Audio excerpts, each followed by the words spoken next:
الحمد لله الذي جعل الشمس والقمر بحسبان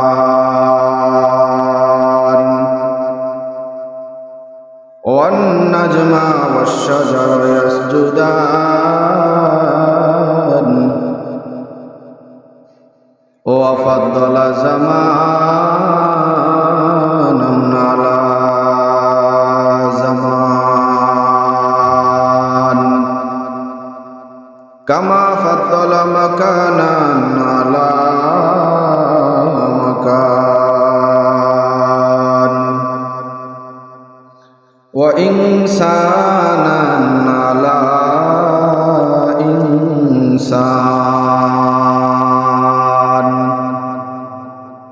ونشهد أن لا إله إلا الله وحده لا شريك له وأشهد أن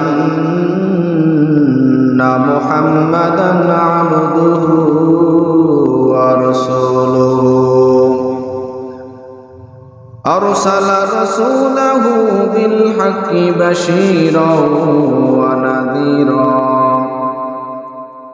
وداعيا إلى الله بإذنه وسراجا منيرا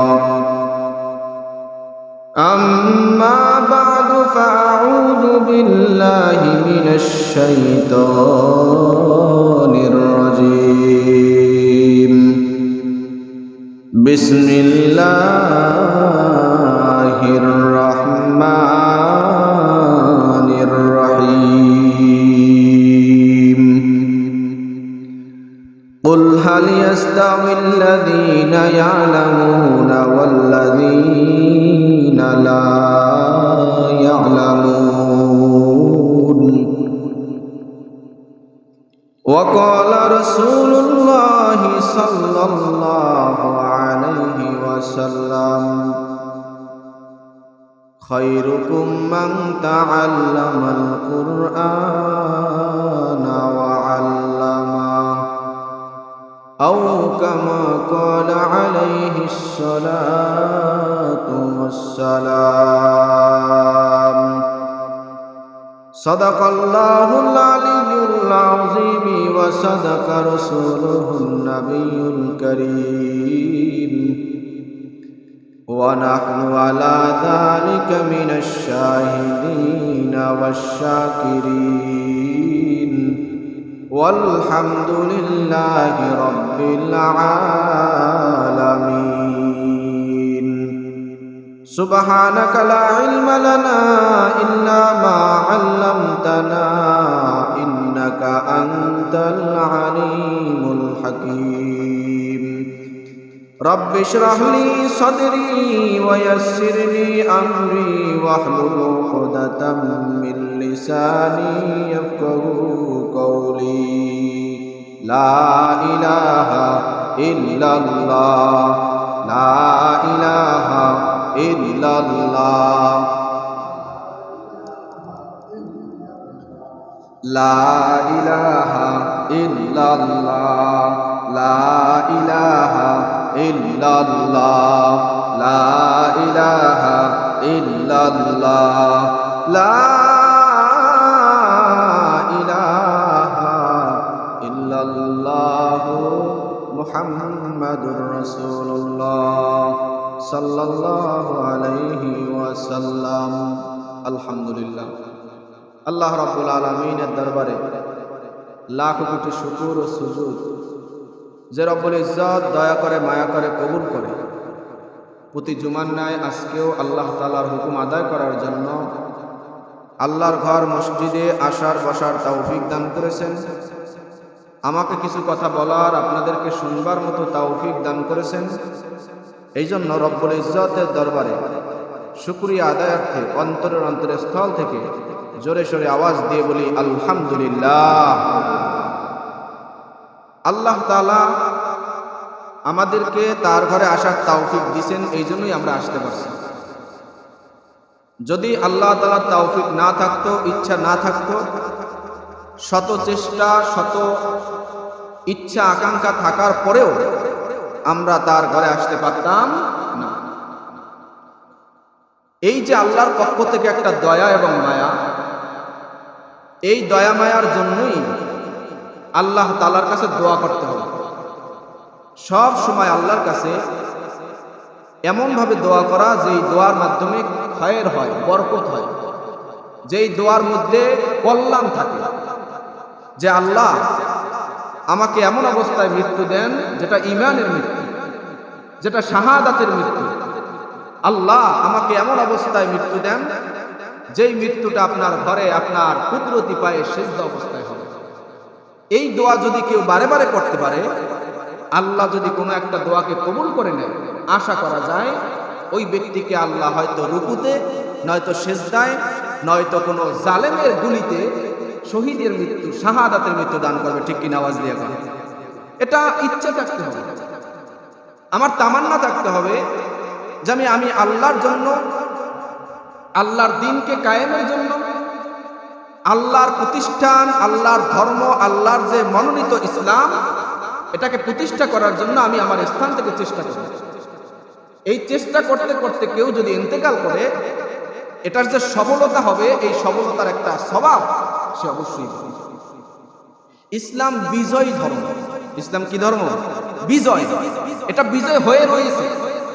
এখন বলবেন কোথায় বিজয়? ইসলামের তো পরিপূর্ণ বিজয় আমরা দেখি না। বলে আমরা বিজয় অর্জন করতে পারি নাই, কিন্তু বিজয় হয়ে রয়েছে। ইসলামের ভিতরে কোনো কিছু কমতি নেই, আমরা মানতে পারি না, এটা আমাদের দোষ। ইসলাম সাকসেসফুল হয়ে রয়েছে, আমরা সেটাকে গ্রহণ করতে পারি না, এটা আমাদের দোষ। যখন ইসলামটা পরিপূর্ণভাবে কায়েম হয়ে যায়, পরিপূর্ণভাবে আমাদের শরীরের ভিতরে, আমাদের ঘরের ভিতরে, আমাদের রাষ্ট্রের ভিতরে, আমাদের দেশের মধ্যে ইসলামটা পরিপূর্ণভাবে আমরা আনতে পারবো, তখন ইসলামের যে আসল ভুল, আসল যে ঘ্রাণ, আসল যে ফলাফল, সেটা অবশ্যই আমরা দেখতে পাবো। কিন্তু এখন সমস্যা হলো আমরা ইসলামটাকে ওই রকমের গ্রহণ করতেও পারি না, ইসলামটাকে ওইভাবে আমরা আমলেও নিতে পারি না। আমি আপনাদের সামনে কোরআনে কারীম থেকে যে আয়াত তেলাওয়াত করছি, সেই আয়াতের মধ্যে আল্লাহ তাআলা বলেন, যারা জানে আর যারা জানে না তারা কখনো এক হতে পারে না। এটা কি যুক্তিসঙ্গত কথা নাকি অযৌক্তিক? আরো জোরে বলেন। আল্লাহর কথা, আল্লাহর কালাম যুক্তি হলেও মানি, অযৌক্তিক হলেও মানি। অযৌক্তিক বলতে আমি আমার দৃষ্টিভঙ্গিতে বললাম অযৌক্তিক। আল্লাহর কোনো কথা অযৌক্তিক আছে? আরো জোরে বলেন। নাই। কিন্তু আমার দিমাগ নষ্ট, আমার দিমাগে জং ধরা, আমার দিমাগে সমস্যা, এই জন্য আমি বুঝি না, এই জন্য আমি বললাম অযৌক্তিক। আবার মনে করেন না যে আল্লাহর কালামরে আমি আবার অযৌক্তিক বলছি। নাউযুবিল্লাহি মিন যালিক। আমার মতো দুর্বল ঈমানওয়ালার কাছে অনেক কিছু অযৌক্তিক লাগতেই পারে। আমার মতো সংক্ষিপ্ত এলেমওয়ালা, আমার মতো সংক্ষিপ্ত মেধার ব্যক্তি, যার মধ্যে ঈমানের যাররা পরিমাণ আছে, ওই ব্যক্তির কাছে কোরআনের অনেক বিষয়গুলোকে অযৌক্তিক মনে হইতে পারে। কিন্তু আল্লাহর কথা কোনো ধরনের অযৌক্তিক নাই, সব কথাগুলো 100% যুক্তিসঙ্গত। ঠিক কিনা? আওয়াজ দিয়ে বলেন। এই জন্য আল্লাহ বললেন, যারা জানে আর যারা জানে না তারা কখনো এক হতে পারে না। তারা কখনো এক হতে পারে না। যারা জানে আর যারা জানে না তারা কি হতে পারে না? এক হতে পারে না। এখন জানার মাকসাদটা কি, জানার উদ্দেশ্যটা কি, কি জানতে হবে? আল্লাহ যে বললেন যারা জানে আর যারা জানে না তারা এক হতে পারে না, মানে কি জানার কথা আল্লাহ বললেন, এইটা নিয়ে আপনাদের সামনে আমি আলোচনা করব। আল্লাহর রাসূল সাল্লাল্লাহু আলাইহি সাল্লাম এই আয়াতের একটা সংক্ষিপ্ত তাফসীর হাদিসের দ্বারা করেছেন। قال النبي صلى الله عليه وسلم خيركم من تعلم القرآن وعلمه। তোমাদের মধ্যে সর্বোত্তম ওই ব্যক্তি যে নিজে কোরআন শিখে এবং অপরকে শিক্ষা দেয়। বলেন সুবহানাল্লাহ। এর মানে কেমন যেন একটু বাষ্প পাওয়া গেছে, একটু ঘ্রাণ পাওয়া গেছে। আল্লাহ বলেন যারা জানে আর যারা জানে না তারা সমান না। আল্লাহর রাসূল বলেন তোমাদের মধ্যে সর্বোত্তম ওই ব্যক্তি যে নিজে কোরআন শেখে এবং অপরকে শিক্ষা দেয়। একটু ঘ্রাণ পাওয়া গেছে কি গেছে না? যে শ্রেষ্ঠত্ব হওয়ার একটা মাধ্যম আছে না নাই? আরো জোরে বলেন, আছে না নাই? আছে। সেটা কি? কোরআনের শিক্ষা। কোরআন যারা যতটুকু জানবে আল্লাহ বলে তারাই হবে শ্রেষ্ঠ জ্ঞানী। কোরআনকে যে যত বেশি জানবে বুঝবে তারাই আল্লাহর কাছে সবচাইতে শ্রেষ্ঠ। আল্লাহ বলেন, ইন্না আকরামাকুম ইনদাল্লাহি আতকাকুম, আমি আল্লাহর কাছে সবচাইতে শ্রেষ্ঠ হলো ওই ব্যক্তি যে বেশি তাকওয়াবান, যার অন্তরে বেশি আমি আল্লাহর ভয় আছে। বলেন সুবহানাল্লাহ। আল্লাহর ভয়ের জন্য, আল্লাহকে যদি কেউ ভয় করতে চায় তার জন্য কোরআন ছাড়া কোনো আর বিকল্প রাস্তা নাই। ঠিক কিনা? আওয়াজ দিয়া কর।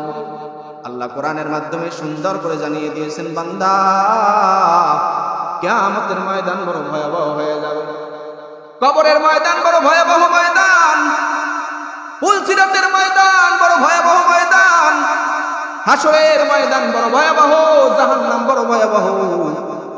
কোরআন যদি বুঝো তুমি হাসর বুঝবা, কবর বুঝবা, পুলসিরাত বুঝবা, জাহান্নাম বুঝবা। কিয়ামতের ময়দানে আমি আল্লাহ কেমন ব্যবহার করব সেটাও তুমি কোরআনের মাধ্যমে বুঝবা। সুতরাং যারা কোরআন বুঝে তারা কেমন জানো পৃথিবীর মধ্যে শ্রেষ্ঠ জ্ঞানী। ঠিক কিনা? আওয়াজ দিয়া কর। শ্রেষ্ঠ জ্ঞানী হওয়ার জন্য কোরআনের বিকল্প কোনো পথ নাই। শ্রেষ্ঠ বিজ্ঞ ব্যক্তি হওয়ার জন্য কোরআনের শিক্ষার বিকল্প কোনো শিক্ষা নাই।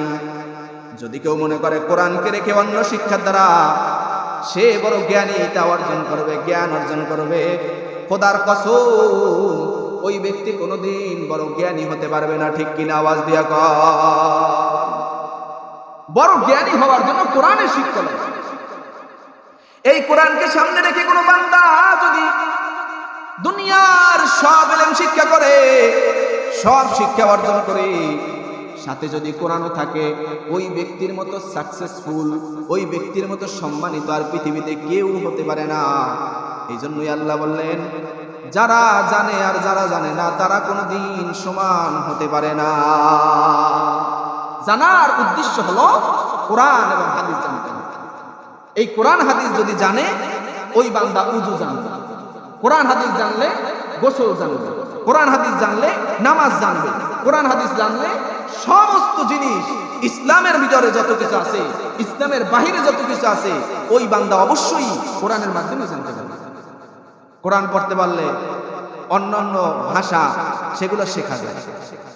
অনেক আল্লাহর বান্দারা আছে বাংলা পারে, ইংলিশ পারে, অঙ্ক পারে, কোরআন পড়তে পারে না। আছে না নাই?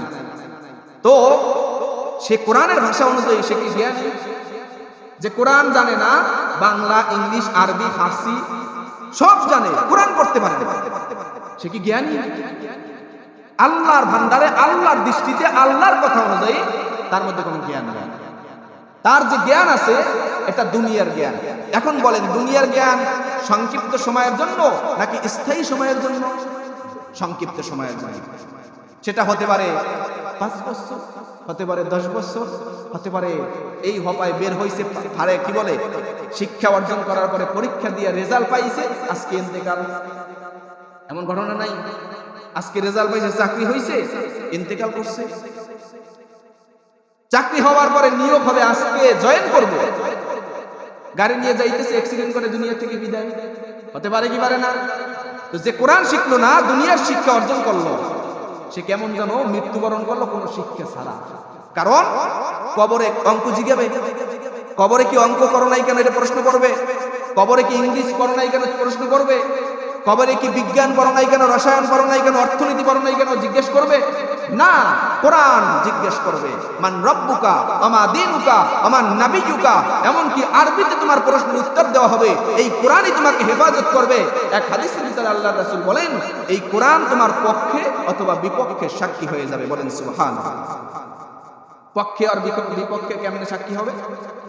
বলে যে তুমি যদি কোরআনকে ঠিক মতো পড়াশোনা করো, কোরআন নিয়ে গবেষণা করো, কোরআনকে বুকের সাথে রাখো, কোরআন অনুযায়ী নিজের জীবনকে চালাও, ইন্তেকাল করতে দেরি কোরআন তোমার সামনে একটা যুবকের রূপ ধারণ করে তোমার সঙ্গ দিতে 1 সেকেন্ড দেরি করবে না। বলেন সুবহানাল্লাহ।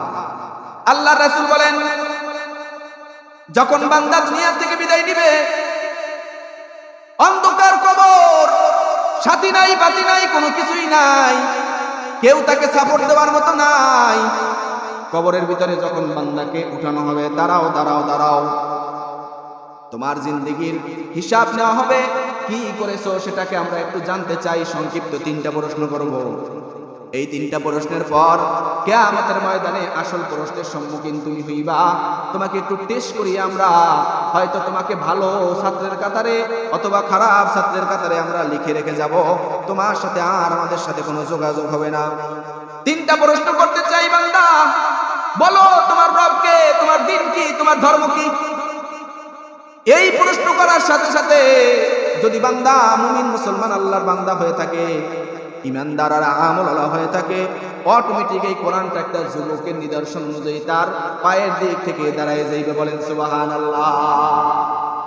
পায়ের দিক থেকে দাঁড়াইয়া কোরআন বলবে, ও ফেরেশতারা, এই বান্দাকে আর কোনো প্রশ্ন নাই, কোনো প্রশ্ন করতে পারবে না, যা প্রশ্ন করার দরকার আমাকে করো। যখন ফেরেশতারা তার কাছে প্রশ্নের উত্তর পাইয়া তাকে আস্তে করে রেখে চলে যাবে, ওই বান্দা, ওই ফেরেশতা এই কোরআন তাকে রেখে তখনও যাবে না। ফেরেশতারা চলে গেছে, জিজ্ঞেস করবে তুমি কে, আমার এই দুঃসময়ে তুমি কে, যে আমাকে এত সুন্দরভাবে সাপোর্ট দিলা, তুমি কে, তোমাকে তো আমি চিনি না। ওই কোরআনের ভাষাকে আল্লাহ মুখটাকে খুলে দিবে, কোরআন ডাক দিয়া বলবে, আমি তোমার সেই কোরআন, যেই কোরআনকে তুমি দিনে এবং রাতে এবং নামাজের মধ্যে পাঠ করতে। বলেন সুবহানাল্লাহ। ও বান্দা, টেনশনের কোনো কারণ নাই। খোদার কসম করে বলি, জান্নাতে পর্যন্ত পৌঁছানোর আগে আমি তোমাকে ছাড়া এখান থেকে যাব না, জান্নাতে পৌঁছাইয়া আমি তোমার থেকে বিচ্ছিন্ন হব। বলেন সুবহানাল্লাহ। তোমাকে যেন কোনোভাবে কেউ কষ্ট না দিতে পারে, এটা আমি তোমাকে সাপোর্ট দিব, টেনশনের কোনো কারণ নেই। বলেন আল্লাহু আকবার। এজন্য মুসলমান, কোরআন আপনাকে কবরের ভিতরে সাপোর্ট দিবে, কোরআন আপনাকে কিয়ামতের ময়দানে সাপোর্ট দিবে, কোরআন আপনাকে জান্নাতের ভিতরে সাপোর্ট দিবে, কোরআন আপনাকে সর্বহালতে সাপোর্ট দিবে। আল্লাহর রাসূল বলেন, যখন কোন হাফেজ কোরআন দুনিয়া থেকে বিদায় নিয়ে অন্ধকার কবরে চলে যায়, কিয়ামতের ময়দানে বান্দা সবাই উঠে যাবে, সবার হিসাব নিকাশ হয়ে যাবে। এই যে হাফেজ কোরআনকে আল্লাহ ডাক দিয়ে বলবে, ইকরা, হে ফেরেশতা, হে আমার হাফেজ বান্দা, তুমি আমার কালামটাকে একটু তেলাওয়াত করো, তেলাওয়াত করো, যতটুকু পারো তেলাওয়াত করো। ওই বান্দা তেলাওয়াত করতে থাকবে, আর আল্লাহ তার জন্য এক এক তলা করে বাড়ি উঠাইতে থাকবেন। বলেন সুবহানাল্লাহ। হাদিসের ভিতরে আসছে, কোরআনের যতগুলো আয়াত আছে, ওই হাফেজে কোরআন যত আয়াত করবে তার জন্য তত তলা একটা জান্নাত আল্লাহ বানায়া রাইখা দিবে। কোরআন পড়তে থাকবে আর সে জান্নাতের তলায় উঠতে থাকবে। বলেন আল্লাহু আকবার। আল্লাহর রাসূল বলেন, যারা কোরআনকে পাঠ করবে, কোরআন অনুযায়ী জীবন চালাবে, ওই বান্দার মা বাবাকে আল্লাহ তাআলা কিয়ামতের ময়দানে এমন মাথায় মুকুট পরাই দিবেন, এমন ভাবে পাগড়ি পরাই দিবেন, যেই পাগড়ির আলো, যেই মুকুটের আলো ওই যে সূর্যের থেকেও হাজার হাজার গুণ বেশি হয়ে যাবে। বলেন সুবহানাল্লাহ। হাজার হাজার গুণ বেশি আলো হয়ে যাবে। যেই বান্দার মা বাবা কোরআন শিখাইলো, ওই বান্দাকে এত সুন্দর সম্মান, আর যে কোরআন শিখলো তাকে আল্লাহ কি সম্মান দিবে সেটা আল্লাহই ভালো জানে। ঠিক কিনা? আওয়াজ দিয়ে কোন? এই জন্য বান্দারা কোরআন শিখেন, কোরআন অনুযায়ী জীবন চালান, দেখবেন জীবনের ভিতরে মজা এসে যাবে, মজা এসে যাবে। কারণ মুমিনের আসল মাকসাদই হলো আল্লাহর ইবাদত। যেই বান্দা ইবাদত করিয়া মজা পায়, বুঝতে হবে সে একজন আল্লাহর প্রিয় বান্দা। মাছ উপরে উঠাইলে ছটফট করে, পানির মধ্যে দিলে মাছ ছটফট বন্ধ হয়ে যায়। ঠিক কিনা? আওয়াজ দিয়ে কোন? মুমিন বান্দারা যখন কোরআন তেলাওয়াত করবে, অন্তরের ভিতরে পেরেশানি থাকলে আল্লাহ পেরেশানি দূর করে দিবেন, অন্তরের ভিতরে জ্বালা ব্যথা বেদনা থাকলে আল্লাহ দূর করে দিবেন। অনেক আল্লাহর বান্দারা বলে, হুজুর অনেক টাকা কামাই, অনেক টাকা, অনেক অর্থ সম্পদ আছে, কিন্তু অন্তরে শান্তি নাই। আমি বলি, বান্দা একটু কোরআনটারে মন দিয়ে তেলাওয়াত করো, একটু মন দিয়ে পড়ো। বলে যে হুজুর কোরআন পড়তে জানি না। বলি, একটা সূরা তো পারো, সূরাতুল ফাতিহা পারো, সূরা ইখলাস পারো, সূরা কাউসার পারো, সূরা নাস পারো, ফালাক পারো, একটু মন দিয়া একা একটা রুমের মধ্যে বন্ধ করিয়া আস্তে আস্তে আস্তে আস্তে পড়ো। মাওলার কাছে একটু কান্না সুরে পড়ো, আল্লাহ আপনার কোরআন পুরা পড়তে জানি না, যতটুকু জানি মাওলা আপনারে শুনাইতেছি, একটু আমার কালামটাকে আপনি গ্রহণ করে না। খোদার কসম বান্দা কসম করে বলে যায়, একটু চেক করিয়ে নিয়েন, একটু টেস্ট করিয়ে নিয়েন, পরীক্ষা করিয়ে দেখিয়েন। মাওলা পাকের কালামটারে যদি গোপনে গোপনে পড়িয়া মাওলার কাছে একটু বলেন, খোদার কসম অন্তরের ভিতরে আল্লাহ শান্তি দিবেনই দিবেন, ঠিক কিনা? শেফাউল লিন্নাস, এই কোরআনকে বলা হয়েছে মানুষের জন্য একদম সুস্থতার একটা ঔষধ। রাসূল সাল্লাল্লাহু আলাইহি ওয়াসাল্লামের জামানায় কোন মানুষ অসুস্থ হইলেই কোরআন দ্বারা চিকিৎসা চলতো। এখন আমাদের জামানায় এমন হালত হয়ে গেছে, কোরআনের থেকে মানুষের বিশ্বাস উঠে গেছে। কিছু হইলেই মানুষ বিভিন্ন বাবার দরবারে দৌড়ায়, বিভিন্ন জায়গায় দৌড়ায়, কোরআনের কাছে আসে না। অথচ আসল ট্রিটমেন্ট, আসল চিকিৎসা এই কোরআনের মধ্যেই আছে। আল্লাহর রাসূল বলেন, যদি কারো পেটের মধ্যে ব্যথা হয় অথবা কোনো সমস্যা হয়, সূরা ফাতিহা যদি কেউ 3 বার পড়িয়া পানিতে ফু দিয়া খায়, ওই বান্দার পেটের ব্যথা আল্লাহ অটোমেটিক ভালো করিয়া দিবেন। বলেন সুবহানাল্লাহ। এখন কইবেন, হুজুর অনেক তো পানি পড়া নিলাম, কই কাম তো হইল না। এই জন্য আপনারা জানেন, জোনপুরের কিরামত আলী সাহেব রহমাতুল্লাহি আলাইহি একবার এক ময়দানের মধ্যে বসে অনেকগুলা পানির বোতল তার মুখের সামনে ধরছে, অনেকগুলা পানির বোতল ধরছে। হুজুরে পানির ফুক দিয়ে দিছে। এক আল্লাহর বান্দা পাশের থেকে ওই পানির বোতল ধরছিল, সে ভাবছে আমার পানির বোতলে মনে হয় ফু লাগে নাই। বিশ্বাসের কারণে মুক্তি মিলে। কোরআন যদি বিশ্বাস করতে পারেন, খোদার কসম বিশ্বাস করে সূরা ফাতিহা পড়ে ফু দিয়া পানি খাইবেন, পেটের ব্যথা যা আছে সব আল্লাহ দূর করে দিবে। বিশ্বাস নাই দেখা নাপা এক্সট্রা পেটের ব্যথার যে ট্যাবলেট আছে ওইটার উপর বিশ্বাস, এই জন্য আল্লাহ ট্যাবলেট দিয়ে ভালো করে, কোরআন দিয়ে ভালো করে না। ওই আল্লাহর বান্দাও বলে, আমি আমার পানির বোতলটাকে হুজুরের সামনে ধরলাম, দেখলাম আমার পানির বোতলে ফু লাগে নাই, বাতাস লাগে নাই। আমি পানিটা যখনই এই খালের মধ্যে, পুষ্করির মধ্যে ফেলাইছি, সাথে সাথে সব পানিগুলো উতলানো শুরু করে দিছে। বলেন আল্লাহু আকবার। আল্লাহর কালামের বরকত, এরা আল্লাহর কালাম দিয়ে তারা ট্রিটমেন্ট দিছে। তো আল্লাহর কালামের প্রতি যদি বিশ্বাস থাকে, ভরসা থাকে, সূরা ফাতিহা, সূরা ইখলাস, সূরা নাস, ফালাক পড়িয়া যে কোন রোগের ট্রিটমেন্ট করবেন, খোদার কসম আল্লাহর রহমতে বান্দার ওই ট্রিটমেন্ট কাজে লাগবে, ঠিক কিনা? আওয়াজ দিয়ে কর। এখন যদি আপনি বলেন যে না, কোরআন দিয়ে কোনো ট্রিটমেন্ট হয় না, তাইলে বলেন জিন ছাড়াই কি দিয়া, পেতনি ছাড়াই কি দিয়া, লগে শয়তান আসছে, শয়তান ছাড়াইবেন কি দিয়া? কোরআন ছাড়া কোনো বিকল্প নাই। যেখানে কোনো নাপা কাজে আসে না, প্যারাসিটামল কাজে আসে না, সেখানে কালাম পাক দিয়ে ট্রিটমেন্ট করা হয়, ঠিক কিনা? এই কালাম দিয়ে সব রোগের ট্রিটমেন্ট করা যায়, কিন্তু আমরা জানি না, এই জন্য করতেও পারি না। এই জন্য আল্লাহ বলছেন, যারা জানে আর যারা জানে না তারা কোনোদিন সমান হতে পারে না, ঠিক কিনা? যারা জানে আর যারা জানে না তারা কোনোদিন সমান হতে পারে না। এই জন্য জানতে হবে কোরআন কি চায়, কোরআন কি বলে। কোরআনের একটা আদেশ হলো, বান্দা তোমাদেরকে আমি বানাইছি আমার ইবাদতের জন্য। আমার ইবাদতের মধ্যে সর্বশ্রেষ্ঠ ইবাদতের নাম হলো নামাজ। নামাজটাকে যদি তোমরা ঠিক মতো আদায় করো, কোরআনও পড়া হবে, নামাজও পড়া হবে, ঠিক কিনা? বলেন, নামাজ পড়ার জন্য কোরআন লাগবে কি লাগবে না? কোরআন ছাড়া নামাজ হবে? কেমন জানো নামাজটা আল্লাহ পড়াইয়া কোরআন ছাড়া পড়াইতেছে, ঠিক কিনা? নামাজ পড়ো, কোরআন পড়ো। যদি কেউ নামাজ পড়া শুরু করে দেয়, যখনই সে শুনবে নামাজের জন্য কেরাত পড়া ফরজ, তখন ওই বান্দা অটোমেটিক কোরআন তেলাওয়াত শুরু করে দিবে। কারণ কোরআন ছাড়া তো আর কোনো কেরাত নাই, আছে নাকি? কোরআন ছাড়া তো আর কিছু নামাজের মধ্যে পড়া যায় না। যখনই বান্দা কোরআন তেলাওয়াত শুরু করবে, নামাজ শুরু করবে, অটোমেটিক তার শরীরটা পবিত্র হয়ে যাবে। দেখেন, কোরআন তাকে পবিত্র বানায়, নামাজ তাকে পবিত্র বানায়, ঠিক কিনা?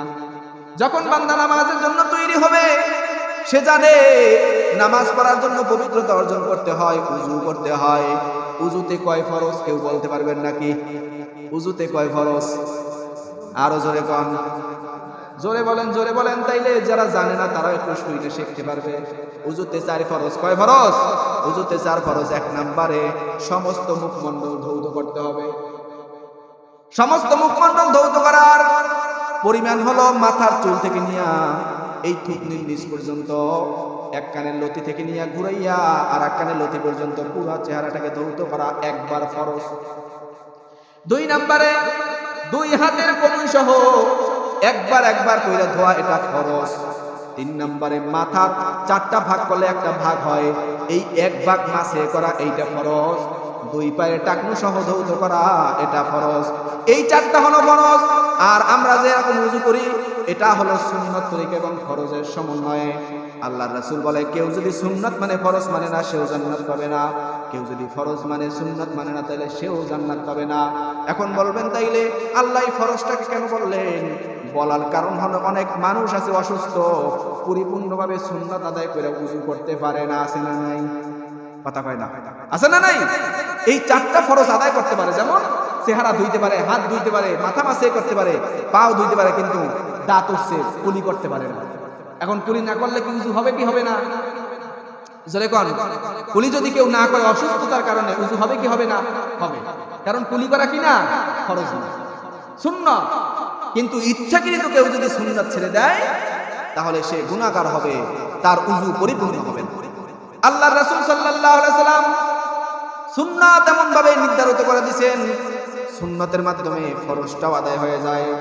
রাসূল বলে, তিনবার বিসমিল্লাহ কইয়া কবজি সহ হাত ধুইবা, এরপর বাম হাত ধুইবা, তিনবার কুলি করবা, তিনবার নাকে পানি দিবা, তিনবার সমস্ত চেহারা ধৌত করবা, তিনবার দুই হাতের, ডান হাতের কবজি পর্যন্ত, বাম হাতের কনুই পর্যন্ত ধৌত করবা, মাথা 4 ভাগের 1 ভাগ মাসে করবা, দুই পায়ের টাকনু সহ ডান পাও তিনবার, বাম পাও তিনবার ধৌত করবা। এইটার নাম হলো কমপ্লিট ওযু। ঠিক কি না? আওয়াজ দিয়া কও। এইটা হলো পরিপূর্ণ ওযু। এই ওযু করলে আল্লাহর হুকুম মানা হয়ে যায়, মদিনার নবীর সুন্নাত মানা হয়ে যায়। ঠিক কি না? এই ওযু যারা করে নামাজ পড়বে, একটু দিল দিয়া, মন দিয়া, মোহাব্বত নিয়ে নামাজ আদায় করবে, খোদার কসম ওই বান্দার নামাজ কবুল হবে, এতে কোনো সন্দেহ নাই। ঠিক কি না? আমাদের নামাজ কবুল না হওয়ার আরো একটা কারণ হলো ওযুটা আমরা ঠিকমতো করতে পারি না। ওযু করতে পারি না, ওযুর নিয়ম জানি না। ওযু কেমনে করে উলামায়ে কেরামদের থেকে শিখিও না, শিখছি এক রকমের, ওই রকমেরই চলতেছে। ওযুর নিয়ম কারণ ঠিকমতো বুঝিও না, জানিও না, জানার চেষ্টা করি না। ও মুসলমান, তুমি সব জানলা, ওযু জানলা না, গোসল জানলা না, তোমার জিন্দেগিটা কেমন ভাবে চলতেছে একটু খেয়াল করে দেখো না। আল্লাহ রাব্বুল আলামিন তোমাকে সৃষ্টি করলো তার ইবাদতের জন্য, আর ইবাদত করার জন্য সবচাইতে গুরুত্বপূর্ণ যেই বিষয়, সেটা হলো পবিত্রতা অর্জন করা।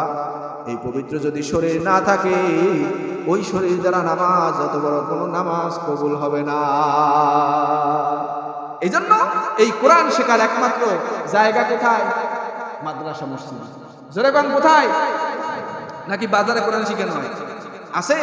বাজারের দোকানে, মুদি দোকানে চা খাইবার কোরআন শিখবা, এরকম স্টেপ আছে কোনো জায়গায়? সিনেমা হলে কি কোরআন শেখানো হয়? এজন্য মসজিদের সাথে সম্পর্ক রাখতে হবে, মাদ্রাসার সাথে সম্পর্ক রাখতে হবে। যদি সন্তান থাকে মাদ্রাসায় ভর্তি করায়া ওই সন্তানকে কোরআন শিখাইতে হবে, ওর থেকে আমার নিজের শিখতে হবে।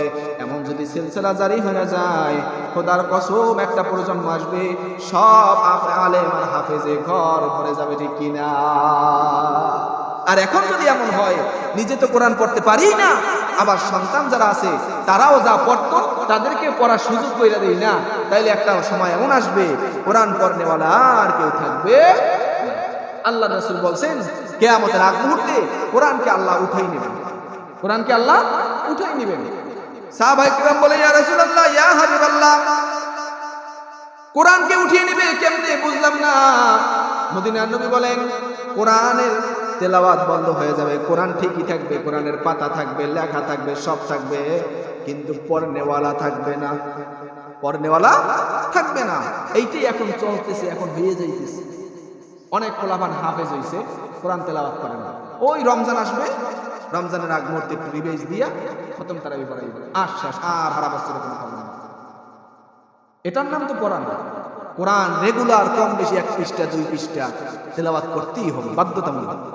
এটাকে রুটিন বানিয়ে নিতে হবে, কারণ এটা আমার জীবন বিধান, এটা আমার জীবনের সব, এটার দ্বারাই আমি আল্লাহকে চিনতে পারবো। এটা আল্লাহর কালাম, মুহাব্বত নিয়ে 1 আয়াত 2 আয়াত 3 আয়াত করে পড়তে হবে। এমন কোনো দিন যেন না যায় কোরআন তেলাওয়াত হয় না। এই জন্য কোরআন শেখা লাগবে কি লাগবে না?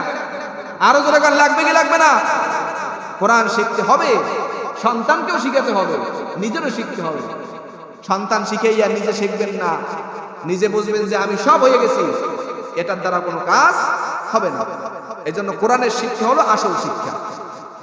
আল্লাহর রাসূল বলেন, খায়রুকুম মান তাআল্লামাল কুরআনা ওয়া আল্লামা, তোমাদের মধ্যে সর্বোত্তম ওই ব্যক্তি যে নিজে কোরআন শিক্ষা করে এবং অপরকে শিক্ষা দেয়। কোরআন শেখার জন্য যেই বান্দা ঘর থেকে বের হবে, আল্লাহর রাসূল বলেন তার পায়ের নিচে ফেরেশতারা রহমতের বরকতের পর বিছাইয়া দেয়। বলেন সুবহানাল্লাহ। কোরআন শেখার জন্য বান্দা যখন ঘর থেকে বের হয়, দরিয়ার মাছ থেকে শুরু করে গাছের পাতা পর্যন্ত তার মাগফিরাতের দোয়া করতে থাকে। বলেন আল্লাহু আকবার। হে আল্লাহর বান্দারা, কোরআন যদি শেখার চেষ্টা করেন, এই চেষ্টা করতে করতে যদি দুনিয়া থেকে বিদায় নেন, খোদার কসম আপনি একজন তলবে ইলমের খাতায় নাম লেখাইয়া দুনিয়া থেকে বিদায় নিলেন, আপনার ঠিকানা আল্লাহ জান্নাতুল ফেরদাউস পর্যন্ত করে দিবে, ঠিক কি না? কারণ আল্লাহর কোরআন শেখার জন্য, আল্লাহর কোরআন বোঝার জন্য যারা চেষ্টা করবে তারা কেমন যেন আল্লাহর রাস্তায় চেষ্টা করতেছে। আল্লাহর রাসূল বলেন যারা আমাকে পাওয়ার জন্য, আমার কোরআন শেখার জন্য চেষ্টা করবে, আমি আল্লাহ জান্নাতে যাওয়ার জন্য তাদের রাস্তাকে সহজ করে দিব। বলেন সুবহানাল্লাহ। এই মুসলমান ঘরের সন্তান কোরআন পড়তে পারে না, আশ্চর্য বিষয়। বাংলা জিজ্ঞেস করেন, বাংলা পারে, ইংলিশ পারে, অঙ্ক পারে, যোগ বিয়োগ ভাগগুণ সবই পারে, ইংলিশে নিজের নাম ঠিকানা সবই লিখতে পারে, কিন্তু আরবির বেলায় একদম কোনো কিছু বুঝি না, আলিফ বেতাটাও ঠিক মতো বলতে পারে না। ও বান্দাতে কবরে যেয়ে কি করবা? কিয়ামতের ময়দানে তোমার কি হালত হবে? এই জন্য মুসলমান যুবক ভাইয়ের আমার আবদার জানাই, কোরআনটাকে একটু শেখার চেষ্টা করেন, সন্তানকেও শিখান। নিজে যদি পারেন আলহামদুলিল্লাহ, না পারলে অন্তত সন্তানকে শিখাইয়া নিজে তার থেকে শিখেন। একটা একটা হরফ শিখেন, আলিফ শিখেন, 30 দিনে 30টা হরফ শিখেন, 29টা হরফ, আলিফ বেতার মধ্যে 29টা হরফ। একদিন আলিফ শিখবেন, সারাদিন আলিফ আলিফ করতে থাকবেন। ওলামায়ে কেরামদের কাছে আজকে যেই জিগাইবেন, আমাকে হুজুর কইছে কোরআন শেখার জন্য যদি কেউ আলিফ আলিফ সারাদিন শেখে, তার আমলনামায় বলে এক একটা হরফের বিনিময়ে 10টা করে নেকি হয়। এইটা আলেমদের থেকে জিগাইয়া এরপর আপনারা আমল করা শুরু করে দিন। যদি আজকে শিক্ষা নেন, আলিফ আলিফ বলতে পারবেন না? জোরে কোন আলিফ বলতে পারবেন কি পারবেন না? কোন জিকিরের দরকার, আর কিছু বলার দরকার নেই, শুধু আলিফ আলিফ। আল্লাহ আপনার কোরআন শেখার জন্য শুধু আলিফ শিখলাম আজকে, সামনের সপ্তাহে আবার কালকে এসে বা শিখতে যাইবেন, পরশু এসে তা শিখতে যাইবেন, সা জিম হা ফা প্রতিদিন একটা একটা করে 29 দিনে আলিফ বাতা শেষ হয়ে যাইবে। এই আলিফ বাতাই হলো কোরআনের ভিত্তি। এগুলো যারা চিনবে, কোরআন পড়া তাদের জন্য সহজ হবে। কোরআন পড়া অনেক সহজ। আল্লাহ বলে আমি কোরআনকে তোমার জন্য সহজ করে দিয়েছি যাতে তোমরা বুঝতে পারো। কিন্তু নাফরমান মুসলমান আজকে কোরআন শেখার চেষ্টা করে না, আজকে কম্পিউটারের বিভিন্ন কোর্স করে, বিভিন্ন ধরনের ভাষার কোর্স করে, কিন্তু কোরআনের কোর্সটা করার ইচ্ছা আগ্রহ জাগে না। সব দিকে টাকা খরচ করতে পারে, কোরআনের বেলায় মানুষগুলা বড় গাফেল আর উদাসীন হয়ে যায়। এই জন্য আল্লাহ তাআলার কাছে তওবা করেন, আজকে থেকে নিয়ত করেন, যত নামাজ পড়েন, আমার স্পষ্ট কথা, যত নামাজ পড়েন, যত কিছু করেন, কোরআন ঠিক না হইলে নামাজ ঠিক হওয়ার কোনো সুযোগ নেই। কারণ নামাজ হওয়ার জন্যই কোরআন লাগে, এটা আল্লাহর ডাইরেক্ট আদেশ। কিরাত পড়তে হবে, কিরাত কোরআনের ভিতরে। কোরআন পারেন না, কিসের নামাজ পড়েন? এর মানে আর নামাজ পড়তে এমন, আজকে যেহেতু আইসি ভুল করছি, কান ধরছি, হুজুরে কইছে কোরআন পারেন না, নামাজও পড়েন না, শেষ, কান ধরে চলে যাবেন, আজকে থেকে আর নামাজে আসার দরকার নেই, কারণ কোরআন পারেন না। তারপরে এটা বোঝে না যে আজকে থেকে নিয়ত করলাম আর জীবনে কোনোদিন কোরআনকে ছাড়বো না, আজকে থেকে নিয়ত করলাম কোরআন শিখে নামাজ পড়তে থাকবো, কোরআনও শিখতে থাকবো। এই অবস্থায় ইন্তেকাল করলে আল্লাহ শহীদ দরজা দান করবে, ঠিক কিনা? আওয়াজ দিয়ে পারে। এই নিয়ত করবে না, উল্টো বুঝবে। হুজুরে কইছে নামাজ হয় না কোরআন না পড়লে, ও মিয়া নামাজ পড়েন না, কোরআন পারি না। তা কোরআন পারেন না কি হয়েছে? সিজদা দেবেন যাইয়া। তাই হুজুরে কইছে কোরআন না পড়লে নামাজ হয় না। সব দোষ কে আর আমার মাথায় উড়িয়ে দিয়েছে। যা, হুজুরের মাথায় দোষ দিয়ে হারা জান্নাতি সবাই। নাফরমানি করেন না। মানুষ কিন্তু কয়দিন বাসে গ্যারান্টি আছে?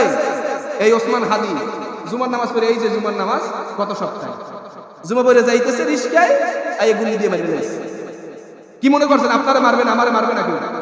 না না না, সাধারণ সাধারণ বিষয় নিয়ে দেখবেন দুনিয়া থেকে বিদায় নেওয়ার কোনো গ্যারান্টি নেই, একটা সেকেন্ডের গ্যারান্টি নেই। আজকে সে কবরে, কালকে মনে আজকে না কালকে লাশ নিয়ে আসবে, এরপর দাফন হয়ে যাবে, কিছুদিন আলোচনা চলবে, শেষ। ওসমান হাদির আর নাম মানুষ মনে রাখবে না। কিন্তু এমন জীবন আমাদের গঠন করে যেতে হবে যেই জীবনটা কবরে যাইয়াও মাটির নিচেও কাজ হবে, যেই জীবন মাটির নিচেও কাজ করবে। এক আল্লাহর বান্দাকে জিজ্ঞেস করা হয়েছে, হুজুর আপনি দুনিয়ার মধ্যে এত শিক্ষা আছে, আপনার এলেম এত ভালো, আপনি কেন ওই দুনিয়ার শিক্ষাগুলো অর্জন করেন না? ডাক্তার হন না কেন, ইঞ্জিনিয়ার হন না কেন? বলে যে আমি এমন শিক্ষা অর্জন করতেছি যেটা দুনিয়াতেও কাজে লাগে, মাটির নিচেও, মাটির উপরে এবং মাটির নিচে দোনো জায়গায় কাজে লাগে। বলেন আল্লাহু আকবার। কোন শিক্ষা সেটা? অঙ্ক। কি বলেন? অঙ্ক মাটির মধ্যেও কোরআন কাজে লাগবে। ইংরেজি না, এই কোরআন দিয়ে কি আল্লাহ আমার খাওয়াইতেছে না? আরো জোরে কোন, আমি কি না খাই আছি? আমি গো জাগো বাসায় খানা, যেদিন আমার খানা পড়ে কি একটা টেনশনের মধ্যে পড়ে যায় না, হুজুরের কি খাওয়ান যায়, বললোকে পরামর্শ, পোলার লাগে পরামর্শ, হুজুরের কি দেওয়া যায়, কিসের বরকত? আমার চেহারার বরকত। হ্যাঁ, কি শরীর স্বাস্থ্য ভালো আমার, এই জন্য। আরে কোরআনের বরকত নিয়ে, কোরআন যারাই শিখছে আল্লাহ তাআলা তাদের কি শ্রেষ্ঠত্বের মর্যাদায় নিয়ে যাবে। কোরআন ছাড়া কোনো বিকল্প পথ নাই। আজকে আমরা হুজুর নিয়া দোয়া পড়াই, জানাজা কেউ মরলে পাগল হয়ে যায়, 10-12টা কল আসছে মোবাইলে, ইন্তেকাল হয়েছে মানুষ। কেন? হুজুর মারা গেছে, তাড়াতাড়ি আসেন। আমি যাই কি করবো? গোসল দেওয়াইবেন, কি করতে হবে আপনি বলবেন? তো মনে করেন মুসলমান আমরা হুজুরের জন্য পাগল হয়ে যায়। এই দ্বীনি ইলম শিক্ষা করার জন্য তো সেই মুফতি মুহাদ্দিস হওয়ার প্রয়োজন নাই। এগুলো তো দ্বীনি ইলম, এগুলো তো প্রয়োজনীয় ইলম, ফরজ ইলম। ইন্তেকাল হয়েছে, কি করতে হবে এটা জানা আপনার ফরজ। নামাজে আইছেন, এখন নামাজের মধ্যে খাড়াই যদি কোন আল্লাহু আকবার, হুজুর এখন কি করবেন? এটা কি জায়েজ আছে? তো ইন্তেকালের পর কি করবেন? হুজুরের কল দিয়ে জিজ্ঞানো, এটা কেমন বিষয়? যদি নিজে শিক্ষা করেন তাহলে আলহামদুলিল্লাহ, হুজুর আপনি কোথায় আছেন, আসেন, আব্বা মারা গেছে, দাদা মারা গেছে, আমরা কাপড় চোপড় খুললে গোসল দিতেছি, আপনি যেহেতু আমাকে ইমাম, জানাজাটা আপনি পড়াইবেন। টেনশন আছে কোনো?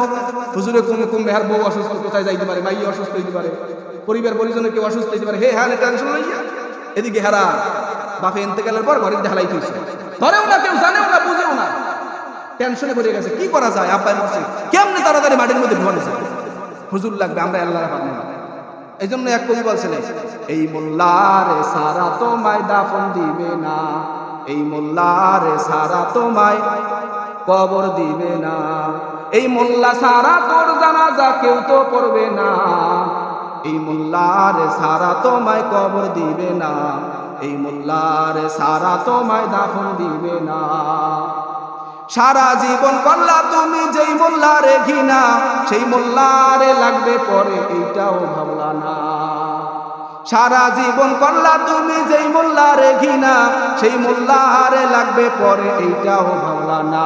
তোমরা ঠেকায় পড়লে মোল্লা চিনো, নইলে চিনো না। ঠিক কিনা? আওয়াজ দিয়ে বলো। তোমরা ঠেকায় পড়লে মোল্লা চিনো, নইলে চিনো না। এই মোল্লারে সারা তোমায় কবর দিবে না, এই মোল্লারে সারা তোমায় দাফন দিবে না। মোল্লা ছাড়া কিছু হবে না, বিয়ার পর্যন্ত হয় না। বিয়ার সময় হুজুর বলে, হুজুর কোথায়?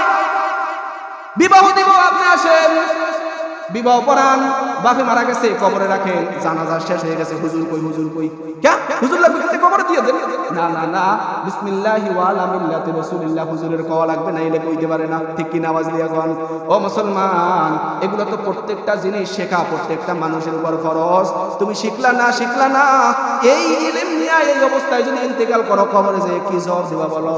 এই জন্য আজকে থেকে নিয়াত করেন, শরীয়তের প্রয়োজনীয় যত ইলম আছে, মানুষ মারা গেলে কি করতে হবে, মানুষ বিবাহ শাদীর সময় কি করতে হবে, নামাজ পড়ার জন্য কতটুকু কোরআন শিখতে হবে, কোরআন শিখতে হবে, দ্বীনি মাসলা শিখতে হবে। আল্লাহ যদি বাঁচিয়ে রাখে, মৃত্যুর আগ পর্যন্ত এই ইলমে দ্বীনগুলো শিখতে থাকবো ইনশাআল্লাহ। কারা কারা তৈরি আছেন? হাত জাগাই রাখেন, নারায়ে তাকবীর। আমরা এখন থেকে আলিফ বাতা থেকে শুরু কইরা কোরআনকে সহি শুদ্ধভাবে শিখবো। আমি যতদিন আপনাদের এখানে আছি, ইনশাআল্লাহ আপনাদের জন্য এই সার্ভিস থাকবে। কোনো টাকা পয়সা, অনেকে টেনশন করে, হুজুর আমাদের পড়তে টাকা লাগবে না, কোনো টাকা নেই, কোনো টাকা দৃষ্টি থাকবে না। কেউ যদি ইচ্ছায় হাদিয়া তওবা দিতে চান, কোনো এলান ছাড়া যে আমি হুজুরের 500 দিলাম, আমি হুজুরের 200 দিলাম, না, আপনার তৌফিক থাকলে 100, 200, 500 যা পারেন দিয়েন, কিন্তু টাকা ছাড়া আমি পড়ানোর জন্য এলান দিয়ে দিলাম। এখন থেকে যে কোনো সময় আমি যদি ফ্রি থাকি, যখন আসবেন কোরআন শেখার জন্য আসবেন, আমি ইনশাআল্লাহ আপনাদেরকে শিখিয়ে দেব। কি না বা পড়ুন। আর যদি হলেন যে কম্পিউটারের কোর্স টাকা লাগবে 15,000, 1 মাস কোর্স, পাগল হয়ে যাবে বললাম। কোরআন হুজুর লাগে না, কোরআন লাগবে মাটি নিয়েছে, আমাদের মরি নেই, চান্সি আছে, মরি দিলে হেইবেন দেখুন কি পাবেন। মরার আগে মরিয়ে যান, মরার আগে মরেন, তাইলে ইনশাআল্লাহ কাজে আসবে। বুড়া বুড়া যারা আছেন, কেউ বাদ নাই। আপনার উপর যেমন ফরজ, ছোট্ট বাচ্চাদের উপরও তেমন ফরজ। আপনার উপর নামাজ ফরজ, আমার উপরে নামাজ ফরজ, আপনার উপর কোরআন তেলাওয়াত করা ফরজ, আমার উপরও ফরজ। কেউ কোনো অবস্থাতেই মাহরুম থাকতে পারবেন না। পর্দার অন্তরালে যে মা বোনেরা আছে প্রত্যেকের উপর কোরআন তেলাওয়াত করা ফরজ, নামাজ পড়া ফরজ, পর্দা করা ফরজ। এই জন্য দিনই কোনো মহিলা যদি আশেপাশে থাকে তাদের থেকে শিক্ষা নেবেন। কোনো মহিলাদেরকে পুরুষদের পড়ানোর সুযোগ নাই। হ্যাঁ, স্বামী যদি শিখে, স্বামী বউরে শিখাইতে পারে, স্বামী বাপ মাইয়েরা শিখাইতে পারে, হুজুররা বড় মাইয়াকে শিখাইতে পারে, কোনো সুযোগ নেই। এই জন্য আশেপাশে খোঁজ নিয়া এখন থেকে নিয়ত করে নেন, কারণ কোরআন ছাড়া মরিয়া গেলে কিন্তু একদম শেষ। মরিয়া কানলেও কান হইবে না। সন্তান কয়দিন দোয়া করবে, দোয়ার ক্ষেত্রেও আমাদেরকে ডাকে না। আমি বুঝি না, আমার বুঝে আসে না, আমি কিচ্ছু বুঝি না কি হয় এগুলো। দোয়াটা তো আমরা কিতাবাদিতে দেখি, বাবার জন্য সন্তান দোয়া করলে সেই দোয়া অটোমেটিক কবুল হয়। এটা কি আমরা শুনছেন না নতুন শুনছেন? বাপের জন্য যদি সন্তান দোয়া করে সেই দোয়া আল্লাহর কাছে তাড়াতাড়ি কবুল হয়। আর হুজুরের দিয়ে দোয়া করলে আবার অনেক মুনাফিক আছে, ডাইরেক্ট মুনাফিকই কইলাম। মুনাফিকেরা কয় হুজুরেরা মানুষের বাড়ি খায়, হুজুরেরা মানুষের বাড়ি ঘুমায়, মানুষের বাড়ি, আর বেটা মানুষের বাড়ি খাই, মানুষে খাওয়ায়। কি হরে আমি খাই যাইয়া না খাওয়াই? এই যে কইতে হবে যে আমরা হুজুরেরা খাওয়াই, এই মুনাফিকের বাচ্চারা হ্যাঁ কয় না, কয় কি হুজুরেরা মানুষের বাড়ি খায়, মানে দোষ আমার গায়ে চাপাইছে। তুই খাওয়াও কবেটাই, তোর খাওয়াইতে কইছে কেডা? বদমাইশ, হুজুরেরা মানুষের বাড়ি খায়, তোরা খাওয়াও। হেগে কবি যে আমরা হুজুরেরা খাওয়াই, অহংকার করে কবি একজন আলেমের খাওয়াই, একজন কোরআনের খাদেমরে খাওয়াই, ইমাম সাহেবের খাওয়াই। দোকানপাটে অহংকার গলা উস্কে উস্কে কবি হ্যাঁ কয় না, কয় যে হুজুরে মানুষের বাড়ি খায়। হুজুরের খরচ আছে কোন? কি আছে হুজুরের খরচ আছে? বুঝছেন কথা? আমি হইল লোহার মানুষ, আমার কোনো খরচ আছে? যে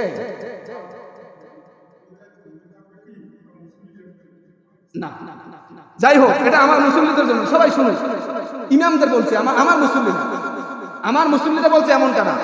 রাস্তাঘাটে আমি তো অনেক দোকানপাটে চলি, শুনি না অনেকে বলে হুজুরেরা মানুষের বাড়ি খায়। এটা যদি হুজুরেরা মানুষের বাড়ি খায়, আমি হুজুরের বাইরে, আমার গায়ে লাগবে না? এটা তো আমার মুসল্লিরা, কেউ বলছেন আপনারা? টেনশন আছে কোনো?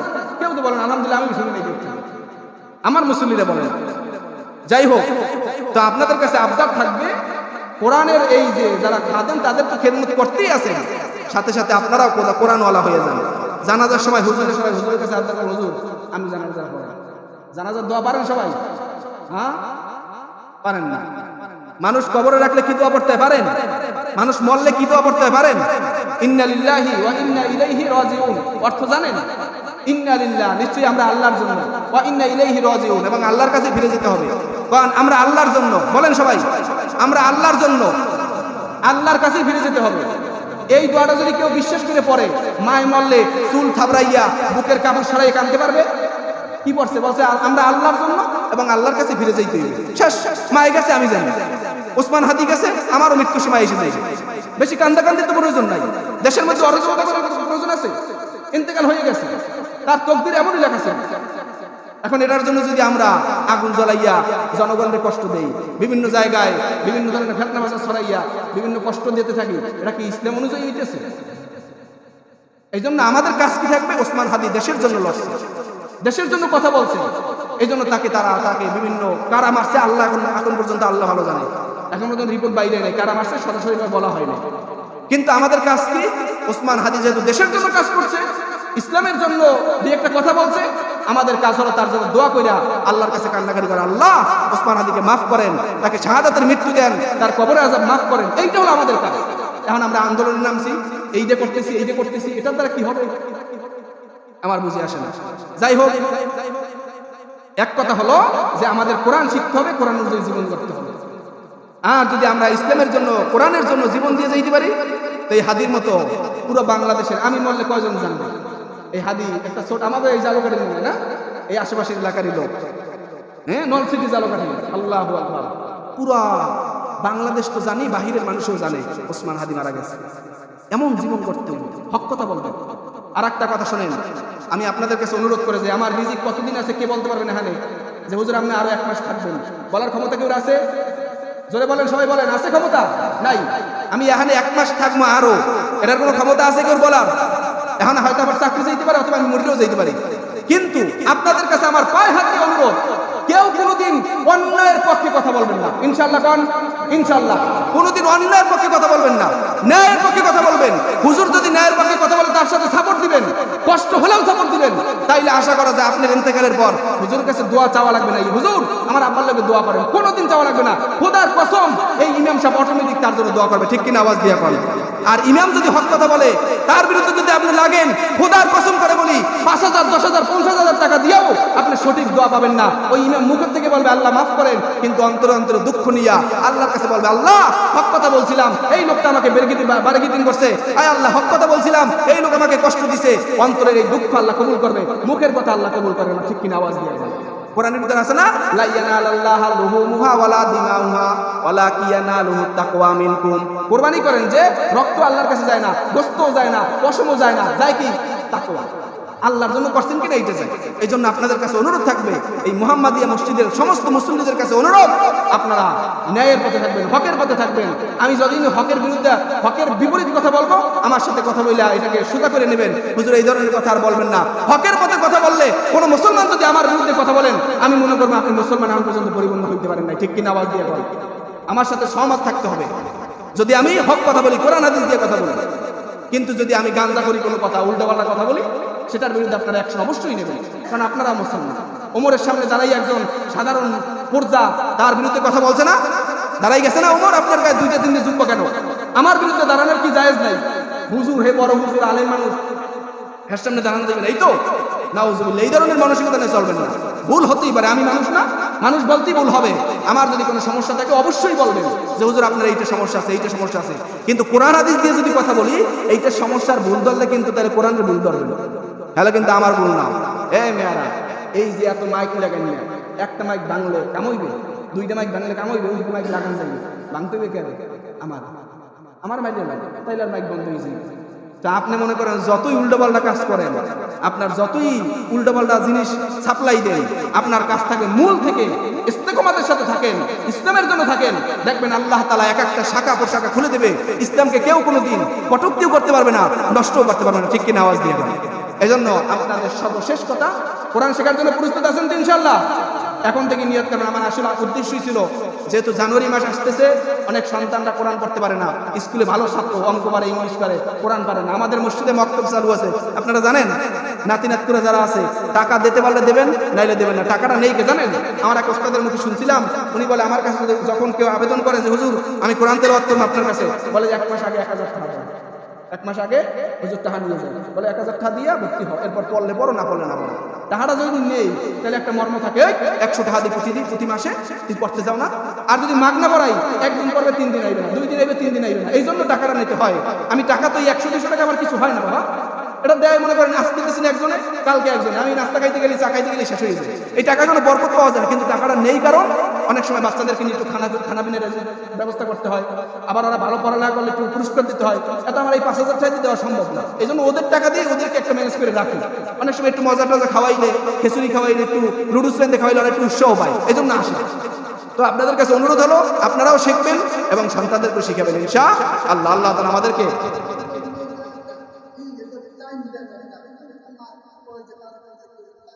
তাইলে আমরা একটা সময় করে, আপনারা বলেন যে কোন সময় পড়ানো যায়। আজকে এই জুমাই টাইম ঠিক হয়ে যায়, বলেন আপনারা কোন সময় পড়বেন? সবাই পড়তে হবে।